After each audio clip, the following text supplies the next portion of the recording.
नमस्कार दोस्तों। आज की इस वीडियो में जो कि हमारा दूसरा वीडियो है सिंगल फेज ट्रांसफार्मर पे, इस वीडियो में हम बात करेंगे working principle of a transformer, यानी ट्रांसफार्मर की वर्किंग को समझेंगे, उसका प्रिंसिपल को समझेंगे। इसके अलावा हमारा मोस्ट इम्पॉर्टेंट टॉपिक होगा ईएमएफ इक्वेशन, यानी हम पता करेंगे कैसे हम सिंगल फेज ट्रांसफार्मर का ईएमएफ इक्वेशन फाइंड कर सकते हैं। तो आइए वीडियो को शुरुआत करते हैं। मेरा नाम अभय गुप्ता और आप देख रहे हैं पॉलीटेक्निक वाला, जो कि एक ऐसा प्लेटफॉर्म है जहां पे आपको इलेक्ट्रिकल मशीन या शुरुआत में तो अभी इलेक्ट्रिकल मशीन जा रही है, आगे जो है कि हर ब्रांच की ही सारी वीडियो आपको मिलेंगी, लेकिन हम पढ़ रहे हैं यहाँ पे इलेक्ट्रिकल मशीन, और इलेक्ट्रिकल मशीन में हम पढ़ रहे हैं सिंगल फेज ट्रांसफार्मर। तो आइए वीडियो को शुरुआत करते हैं और समझते हैं इन दोनों टॉपिक को बहुत ही बेहतरीन तरीके से और बहुत ही ईजी लैंग्वेज में। तो आइए, सबसे पहले आप इस यहाँ पे एक इमेज देख रहे हैं और आपको हमने प्रीवियस वीडियो में बताया था कि ये क्या है भाई, ट्रांसफार्मर है। और यहाँ पे देखिए एक बार फिर से हम जो भी पिछली चीज़ें बताई थी थोड़ा सा क्विक रिवीजन कर लेते हैं। देखिए ये क्या है, ट्रांसफार्मर का कोर है। आप ये देख पा रहे हैं ये क्या है, ट्रांसफार्मर का कोर है। और हमने आपको बताया था कि जो ट्रांसफार्मर का कोर होता है उसे लेमिनेशन के रूप में यानी थिन शीट के रूप में बनाया जाता है। यानी जब हम ट्रांसफार्मर बनाते हैं तो पतली पतली चादरों का इस्तेमाल करते हैं। ठीक है, क्यों करते हैं सर? ईडी करंट को कम करने के लिए। ठीक है, अब ये ईडी करंट क्या होता है, और एक चीज़ और है कि हम हाई ग्रेड के सिलिकॉन स्टील का यूज करते हैं। क्यों करते हैं? हिस्टैरिसीस लॉस को कम करने के लिए। हम जो भी चीज़ बता रहे हैं यहाँ पे, ईडी करंट लॉस या तो हिस्टैरिसीस लॉस, ये सारा चीज़ हमें पूरा डिटेल में पढ़ना है आगे, इसलिए यहाँ पे हम इसे नहीं जानेंगे, बस इतना जान लीजिए कि क्या होता है। ठीक है, अब यहाँ पे समझिए ये क्या है, प्राइमरी वाइंडिंग है। ये वाला जो है ऐसे, ये प्राइमरी वाइंडिंग है। प्राइमरी वाइंडिंग किसे कहते हैं ये भी चीज़ हम बता चुके हैं। क्या होता है? जो सप्लाई से कनेक्टेड होता है, जो वाइंडिंग सप्लाई से कनेक्टेड होता है उसे प्राइमरी वाइंडिंग कहते हैं। और जो लोड से कनेक्टेड होता है, किससे कनेक्टेड होता है? लोड से, उसे कहते हैं सेकेंडरी वाइंडिंग। बात समझ में आ गई? और ये जो आपको ऐसे दिखा रहे हैं ऐसे डॉट डॉट डॉट, तो ये क्या ऐसे डैश डैश डैश करके जो बना है इसे फ्लक्स कहते हैं, मैग्नेटिक फ्लक्स। आइए समझते हैं सबसे पहले working principle of a transformer. यहाँ पे हम समझेंगे पहले प्रिंसिपल को। देखिए, तो अब हम समझते हैं प्रिंसिपल। हम समझते हैं कि ट्रांसफार्मर किस प्रिंसिपल पे यानी किस सिद्धांत पे काम करता है। तो देखिए, जो ट्रांसफार्मर है उसका मेन प्रिंसिपल है EMI, यानी इलेक्ट्रोमैग्नेटिक इंडक्शन। ठीक है, इलेक्ट्रोमैग्नेटिक इंडक्शन इसका प्रिंसिपल है। यानी अगर आपसे कोई पूछे कि ट्रांसफार्मर किस सिद्धांत पे काम करता है तो आप कहेंगे इलेक्ट्रोमैग्नेटिक इंडक्शन पे काम करता है। बात समझ में आ गई? अब सवाल ये उठता है कि ये होता क्या है, आइए समझते हैं। देखिए, इस चीज को समझने के लिए हमें समझना पड़ेगा किसको? फैराडेज लॉ को। देखिए, ये चूंकि आपका पहला चैप्टर में ये सारी चीज़ें आप पढ़ चुके हैं, लेकिन हमने पहला चैप्टर नहीं डायरेक्ट तीसरे चैप्टर से पढ़ाना शुरू किया, इसलिए हम इसमें आपको थोड़ा थोड़ा बताएंगे भी। देखिए, तो हमने जान लिया कि जो ट्रांसफार्मर है वे इलेक्ट्रोमैग्नेटिक इंडक्शन पे बेस्ड होते हैं, मतलब इसका प्रिंसिपल इसी पे बेस्ड होता है, सिद्धांत इसका ये है। अब इलेक्ट्रोमैग्नेटिक इंडक्शन क्या होता है, तो इस चीज़ को समझने के लिए, समझाने के लिए फैराडे ने नियम दिया। और जो फैराडे ने नियम दिया, जो फैराडे ने लॉ दिया, वे 2 लॉ दिए। कितने लॉ दिए? 2 लॉ। पहला लॉ क्या कहता है? पहला लॉ ये कहता है कि जब मैग्नेटिक फ्लक्स किसी कॉइल से लिंक होता है, ठीक है, तो जैसे मान लीजिए कि ये, मान लीजिए कोई मैग्नेट है, ठीक है, ये कोई मैग्नेट है, और मान लेते हैं कि यहाँ पे कोई आपका कॉइल है। ठीक है, ये कोई आपका कॉइल है। ठीक है, अब यहाँ पे होता क्या है कि आप जानते हैं कि जो मैग्नेट होता है तो उसमें से क्या ऐसे मैग्नेटिक फील्ड लाइंस निकलते हैं। क्या निकलते हैं? ऐसे मैग्नेटिक फील्ड लाइंस निकलते हैं ऐसे। ठीक है, ऐसे मैग्नेटिक फील्ड लाइंस निकलते हैं। ठीक है, और जब मैग्नेटिक फ्लक्स, देखिए ये जो मैग्नेटिक लाइन है तो इसी को कलेक्टिवली हम मैग्नेटिक फ्लक्स बोलते हैं। तो जब मैग्नेटिक फ्लक्स किसी कॉइल के साथ, कॉइल यानी कंडक्टर, चालक, तो जब कंडक्टर के साथ लिंक होता है और चेंज होता है तब इस कॉइल में ईएमएफ हेंस करंट जो है इंड्यूस होता है। अब यहाँ पे समझने वाली बात है कि ये कैसे चेंज होगा। तो चेंज होता है कैसे? रिलेटिव मोशन से यानी सापेक्षिक गति से। ठीक है, अब ये क्या होता है, इसका मतलब क्या है, एकदम बढ़िया समझिए। कहने का मतलब ये जब मैग्नेटिक फ्लक्स चेंज होता है तो देखिए ये जो आपका मैग्नेट है ये या तो आगे जाए या पीछे जाए, और ये कॉइल ऐसे जहाँ है वहीं पे रहे, यानी कॉइल स्टेशनरी हो और ये मैग्नेट आगे पीछे घूमे। ठीक है, या तो ये स्टेशनरी हो यानी ये रुका रहे और ये जो कॉइल है आगे पीछे घूमे, तो इसे रिलेटिव मोशन कहते हैं, यानी सापेक्षिक गति हो, कोई एक रुका रहे और कोई एक जो है कि इधर उधर मूव करे।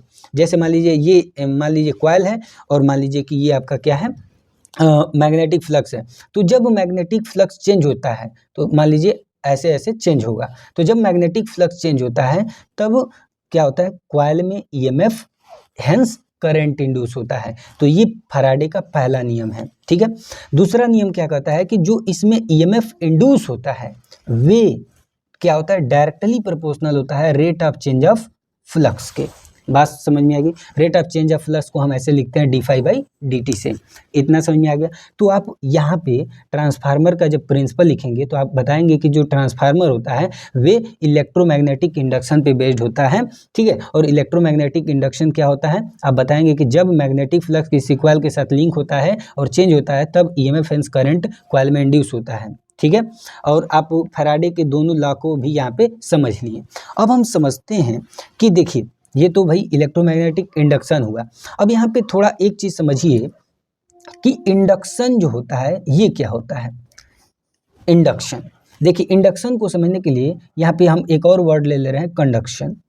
आपने बहुत बार सुना होगा कंडक्शन, कंडक्टर से ही बनता है कंडक्शन। अब इसमें होता क्या है देखिए मान लीजिए कि ये कोई चार्ज पार्टिकल ए है और यहाँ पे कोई चार्ज पार्टिकल बी है, और मान लेते हैं कि ये पूरा चार्ज्ड पार्टिकल है। चार्ज पार्टिकल मतलब इस पे पूरा चार्ज है, और ये जो बी पार्टिकल है इस पे कोई चार्ज नहीं है।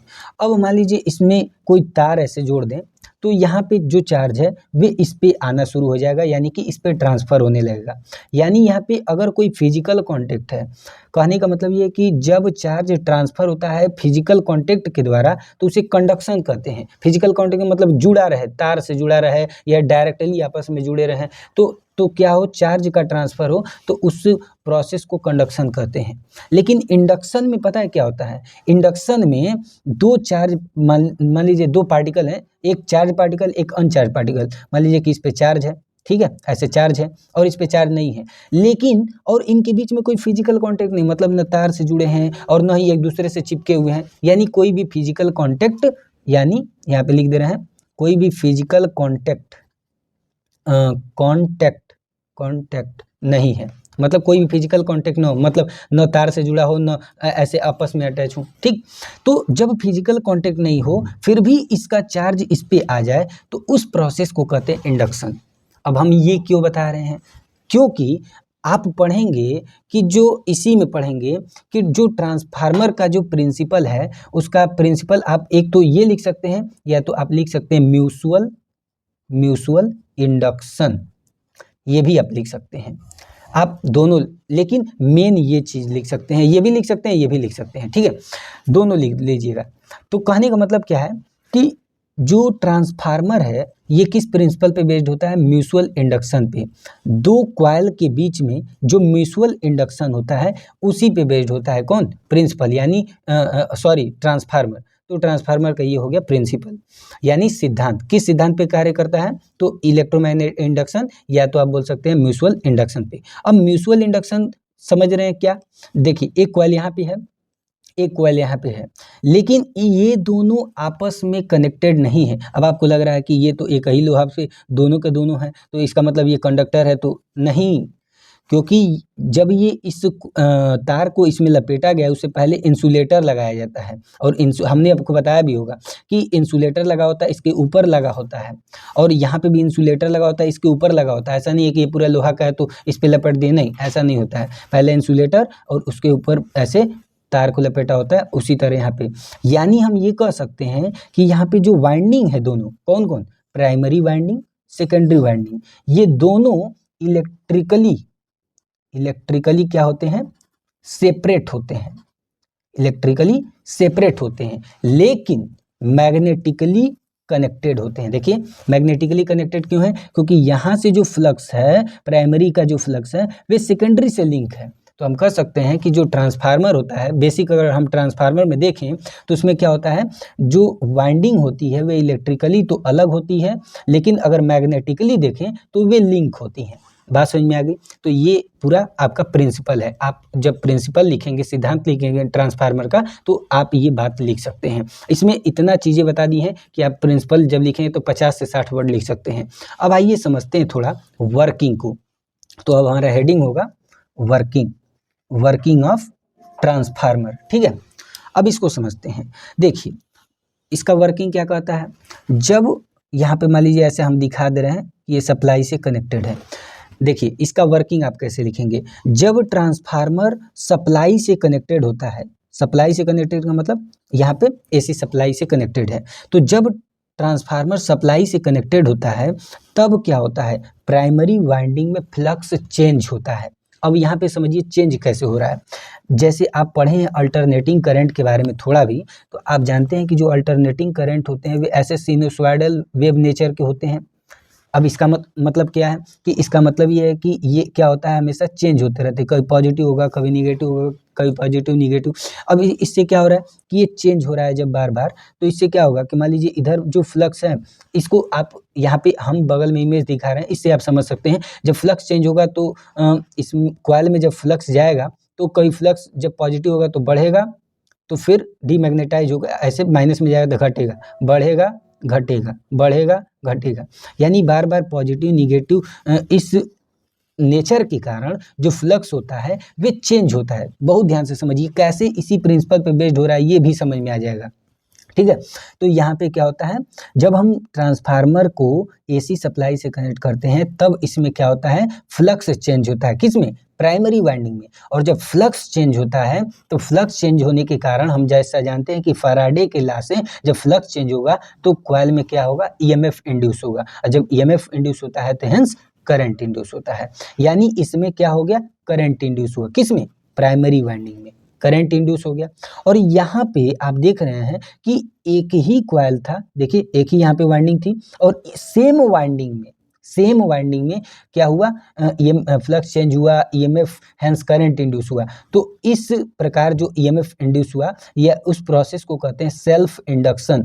आप ये क्लास 12th में पढ़े हुए हैं, या तो आपने सेमेस्टर में पढ़ा था, कौन से, फर्स्ट या सेकंड फिजिक्स में भी आप ये चीज़ें पढ़ चुके हैं। सेल्फ इंडक्शन क्या होता है, जब सेम वाइंडिंग में जो है कि फ्लक्स चेंज होकर ईएमएफ इंड्यूस हो तो उसे कहते हैं सेल्फ इंडक्शन। बात समझ में आ गई। तो प्राइमरी वाइंडिंग में करंट कैसे बना, सेल्फ इंडक्शन के कारण। बात समझ में आ गई। लेकिन अब यहाँ पे देखिए अब क्या हो रहा है कि यहाँ से जो फ्लक्स है वे लिंक हो रहा है किससे, सेकेंडरी वाइंडिंग से। अब लिंक कैसे होता है, क्योंकि आप जान रहे हैं कि यहाँ पे जो फ्लक्स बनेगा, आप एक इमेज देख रहे हो, इसमें क्या होगा, मैग्नेटाइज होगा, तो मतलब जब पॉजिटिव नेचर होगा तो ऐसे मैग्नेटाइज होगा, फिर डीमैग्नेटाइज होगा जब माइनस में जाएगा। यानी इस प्रकार से अगर आप देखेंगे तो यहाँ पे क्या होगा, जो ये यहाँ का फ्लक्स है ये सेकेंडरी वाइंडिंग से लिंक होगा। जब सेकेंडरी वाइंडिंग से लिंक होता है तो क्या होता है, अब देखिए यहाँ का फ्लक्स ही तो यहाँ आ रहा है, यानी सेम फ्लक्स है। अब सेम फ्लक्स है और यहाँ पे जब फ्लक्स चेंज होता है तो फ्लक्स यहाँ पे भी चेंज होगा, कभी पॉजिटिव होगा कभी निगेटिव, तो यहाँ पे भी तो चेंज होगा, तो फ्लक्स चेंज होता है, हेंस ईएमएफ, मतलब कि फ्लक्स चेंज होगा तो ईएमएफ इंड्यूस होता है, हेंस करंट इंड्यूस होता है। अब यहाँ पे करंट बना, लेकिन किसके कारण बना भाई, इसमें खुद का नहीं है, इस प्राइमरी वाइंडिंग के कारण इसमें करंट इंड्यूस हुआ है, इसलिए इसको बोलते हैं क्या, म्यूचुअल इंडक्शन।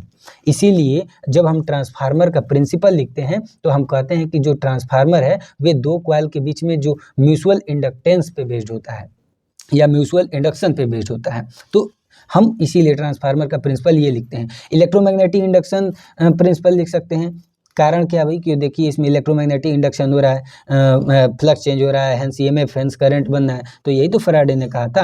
तो आप दोनों में से कोई लिख सकते हैं या दोनों लिख सकते हैं, ठीक है, बात समझ में आ गई। तो ये बात आपको याद रखनी है। तो वर्किंग आपको उम्मीद करते हैं समझ में आ गया होगा।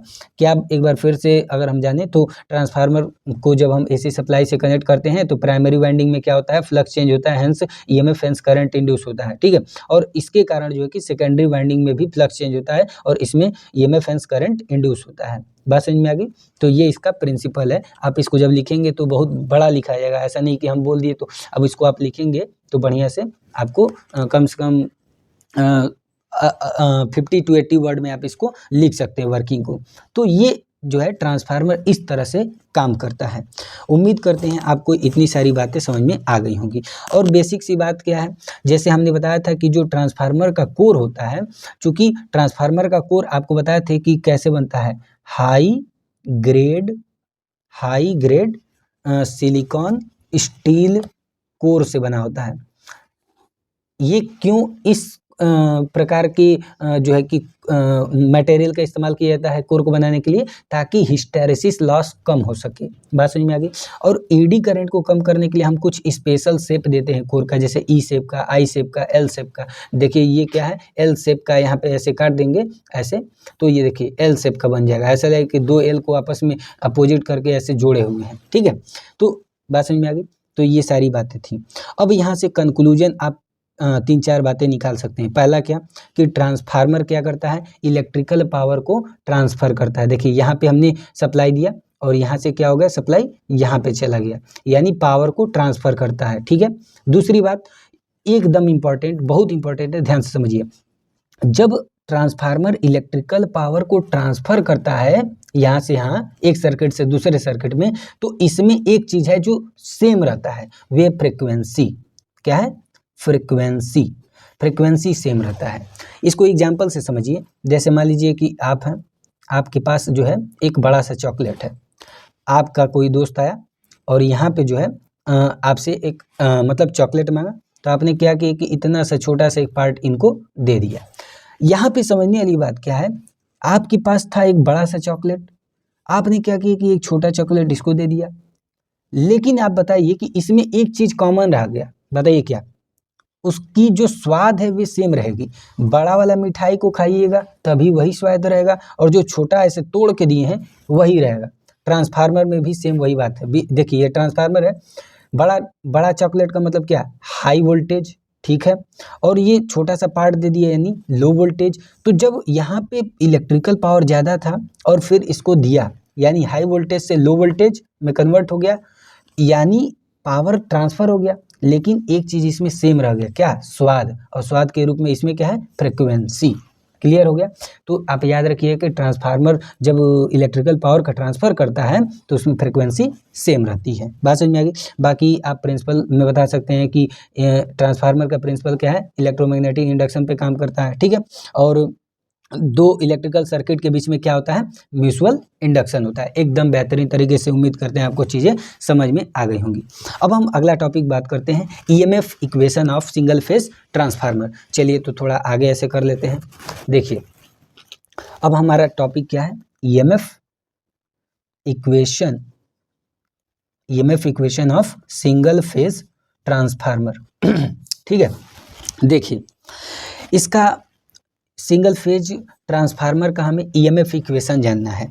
कैसे समझेंगे, कैसे, देखिए मेन कॉन्सेप्ट अगर आप समझ लिए तो समझ लिए सब क्लियर होगा। ये जो इक्वेशन आप लिखे हैं बहुत बड़ा है, बड़ा आपको लगेगा ही नहीं। कैसे, आइए समझते हैं। देखिए इस चीज़ को समझने के लिए आपको हम एक चीज़ बताएं। जैसे मान लीजिए हमने क्या बताया है, ये ट्रांसफार्मर है भाई, और ट्रांसफार्मर में यहाँ पे एक मान लीजिए सपोज कीजिए उसी चीज़ को बना रहे हैं जो ऊपर था। ये आपने मान लीजिए सपोज दैट कि ये ट्रांसफार्मर है हमारा, और हमने आपको बताया है कि ये क्या होता है भाई, प्राइमरी वाइंडिंग होती है, ये क्या होता है, सेकेंडरी वाइंडिंग होती है। अब आप बताइए कि जब प्राइमरी वाइंडिंग को हम क्या करते हैं, सप्लाई से कनेक्टेड करते हैं तो क्या होता है। हमने आपको वर्किंग में बताया है कि जब हम जैसे ही प्राइमरी वाइंडिंग को क्या करते हैं, सप्लाई से कनेक्ट करते हैं, तो फ्लक्स चेंज होता है। मोस्ट इंपॉर्टेंट, क्या चेंज हो रहा है भाई, फ्लक्स। अब समझिए, ये कॉन्सेप्ट एकदम क्लियर कर लीजिए कि ट्रांसफार्मर में मेन जो काम हो रहा है ना, इसी फ्लक्स के कारण हो रहा है, फ्लक्स। ठीक है, कैसे, क्योंकि जब फ्लक्स एसी सप्लाई दिए तो इसमें क्या हुआ, फ्लक्स चेंज हुआ, और जब फ्लक्स चेंज होता है तभी सारा काम होता है। फ्लक्स चेंज होगा तो इसमें ईएमएफ इंड्यूस होगा, हेंस करंट बनेगा, और इसी फ्लक्स, ये जो फ्लक्स है ये सेकेंडरी वाइंडिंग से लिंक होगा तो इसमें ईएमएफ करंट बनेगा, जिसे म्यूचुअल इंडक्शन प्रोसेस कहते हैं। तो कुल मिला जुला के ट्रांसफार्मर का मेन चीज़ क्या है, वे फ्लक्स।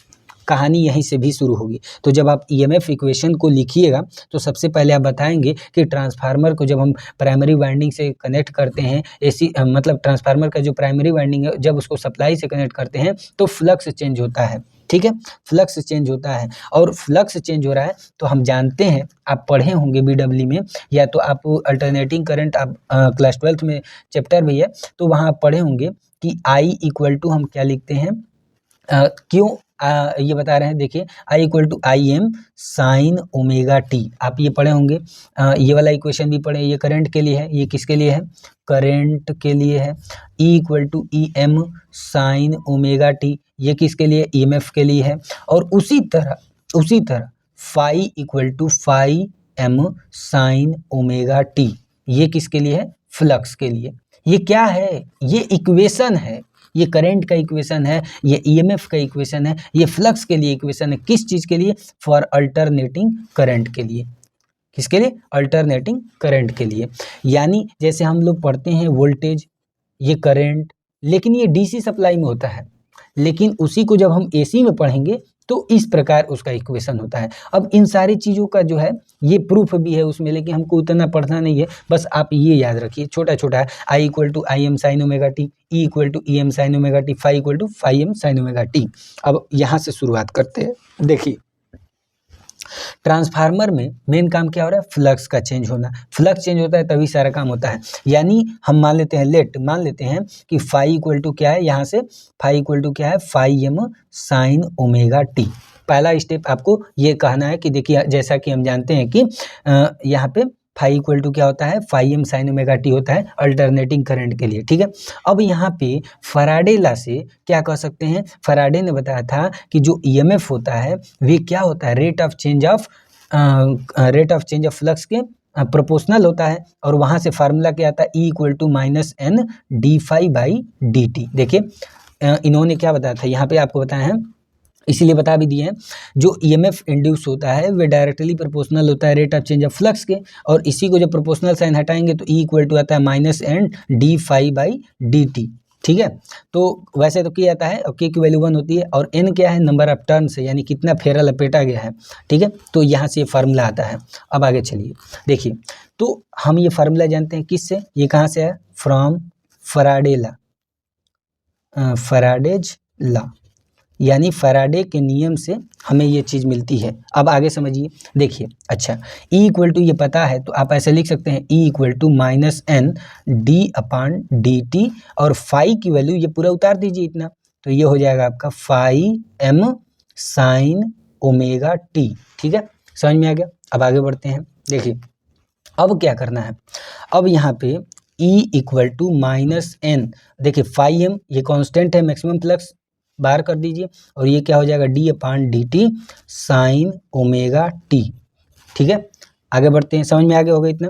देखिए E equal to minus N phi M, देखिए साइन थीटा का क्या होता है, डिफरेंशिएशन कॉस थीटा, यानी कि तो साइन ओमेगा टी का क्या हो जाएगा, कॉस ओमेगा टी, और ओमेगा टी का भी तो करेंगे, और ओमेगा टी का करें टी के रिस्पेक्ट में, तो यहाँ से क्या आ जाएगा, ओमेगा।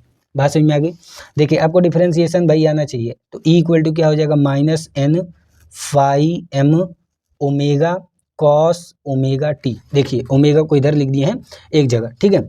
अब यहाँ पे आपको समझना पड़ेगा, ये जो हमारा इक्वेशन है इससे कंपैरिजन करना पड़ेगा। आप यहाँ पे लिखेंगे, इस इक्वेशन से क्या करेंगे, कंपेयर करेंगे। जब यहाँ पे कंपेयर करिएगा तो आप पाएंगे कि हमारा तो जो जनरल इक्वेशन है ईएमएफ का, उसमें साइन ओमेगा टी है, यानी साइन के रूप में है, हमारा क्या आ गया, कॉस के रूप में। तो हम इसको चेंज करेंगे, तो आइए देखिए कैसे चेंज करते हैं। तो ई इक्वल टू हो जाएगा माइनस एन फाई एम ये ओमेगा, और इसको ऐसे लिख सकते हैं, देखिए बताइएगा, साइन पाई बाई 2 माइनस में ओमेगा टी। बोलिए, देखिए साइन 90 पे चेंज होता है तो कॉस हो जाएगा, और पाई बाई 2 तो यानी इधर 90 से पीछे जाएंगे तो इसमें तो सब पॉजिटिव होते हैं, इसलिए यहाँ पे क्या हो जाएगा, कॉस ओमेगा टी हो जाएगा। तो यानी कॉस ओमेगा टी को हम ऐसे लिख सकते हैं, ठीक है।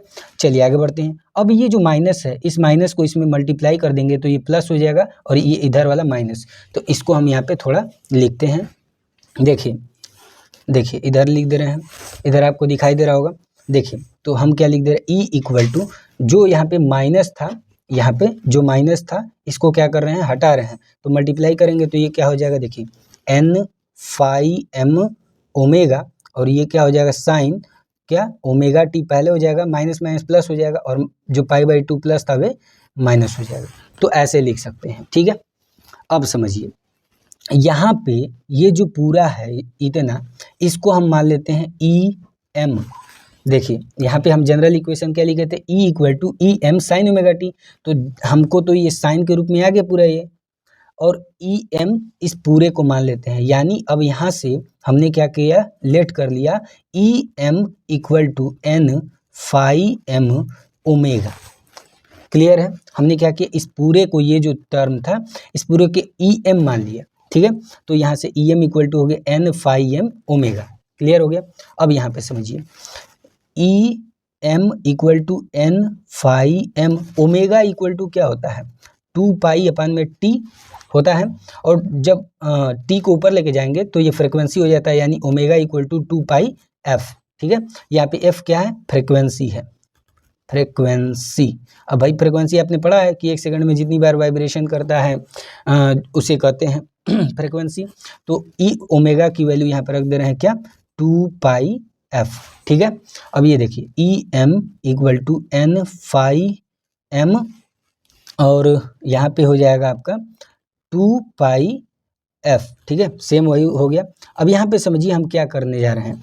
एक चीज़ आप जानते हैं, आप IRMS वाला इक्वेशन पढ़े होंगे, IRMS इक्वल टू IM अपान में √2 आप पढ़े हैं। उसी तरह ई के लिए क्या होता है, ERMS यानी रूट मीन स्क्वायर वैल्यू होता है, तो ये क्या हो जाता है, EM अपान में √2 होता है। तो देखिए हम क्या जानते हैं, हम जानते हैं ERMS इक्वल टू होता है EM अपान में √2। तो यहाँ से ERMS इक्वल टू EM, और EM की वैल्यू ये पूरा उठा कर रख दीजिए यहाँ पे, तो क्या हो जाएगा यहाँ पे N फाई M 2 पाई F। ठीक है, और अपान में क्या है भैया, √2। समझ में आ गया।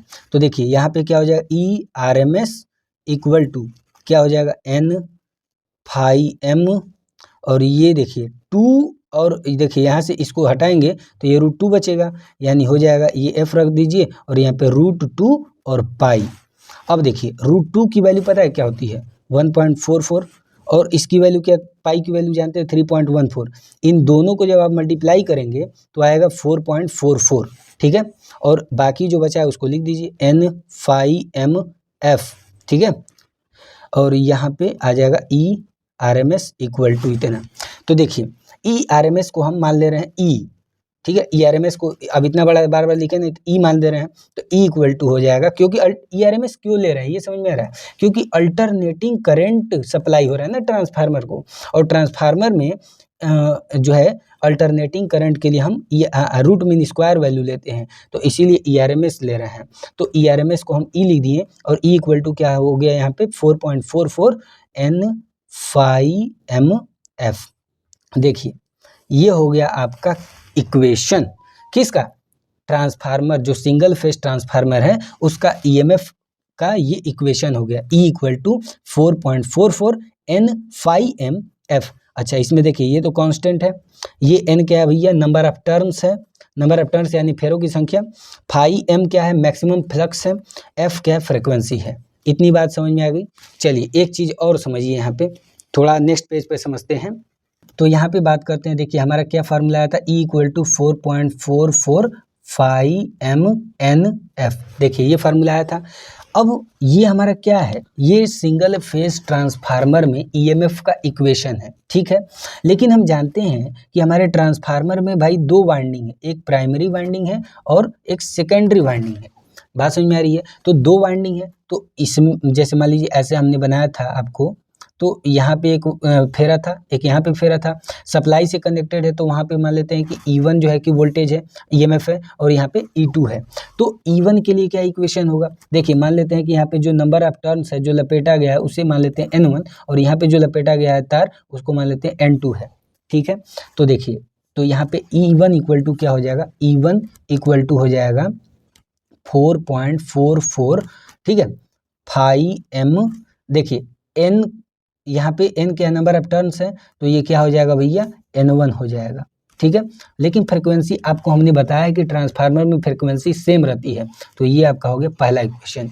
उसी तरह सेकेंडरी वाइंडिंग के लिए देखें तो E2 इक्वल टू हो जाएगा क्या, 4.44 5m, ये हो जाएगा N2 और ये हो जाएगा F, ये मान लेते हैं दूसरा इक्वेशन।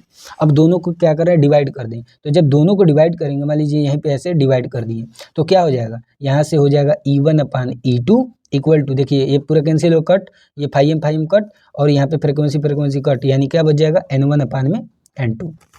देखिए ये आप पढ़े होंगे बहुत पहले से ही। E1 अपान जो E2 है, ये जो है इस रेशियो को कहते हैं वोल्टेज रेशियो। क्या कहते हैं, वोल्टेज रेशियो, यानी वोल्टता अनुपात, ठीक है, वोल्टेज रेशियो। और इसको कहते हैं टर्न्स रेशियो, यानी फेरों की संख्या का अनुपात है ये, टर्न्स रेशियो। क्या है, टर्न्स रेशियो, ठीक है। और ये जो रेशियो आप देख रहे हैं, वोल्टेज रेशियो या टर्न रेशियो, इसे कहते हैं ट्रांसफॉर्मेशन रेशियो। क्या कहते हैं, अभी भाई चल ही नहीं रहा, ट्रांसफॉर्मेशन रेशियो, क्या कहते हैं, ट्रांसफॉर्मेशन रेशियो। और इसको के से दिखाते हैं, यानी हम लिख सकते हैं ऐसे, के इक्वल टू E1 अपान में E2 N1 अपान में N2। देखिए ये आपका बन गया फार्मूला, समझ में आ गया।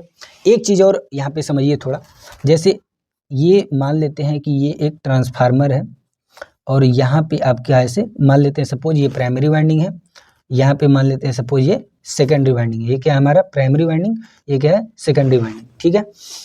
अगर मान लीजिए ये आइडियल ट्रांसफार्मर है, क्या भाई, आइडियल ट्रांसफार्मर, ठीक है। अगर ये आइडियल ट्रांसफार्मर है तो उस केस में जो इनपुट पे पावर होगा, इनपुट पे जो पावर होगा वे आउटपुट पावर के इक्वल होगा। क्या समझे, कि यहाँ पे मान लेते हैं इनपुट पावर को P1 से दिखाएं और यहाँ पे आउटपुट पावर को P2 से, तो इसका मतलब अगर आइडियल ट्रांसफार्मर है तो P1 इक्वल टू होता है P2। समझ में आ गया।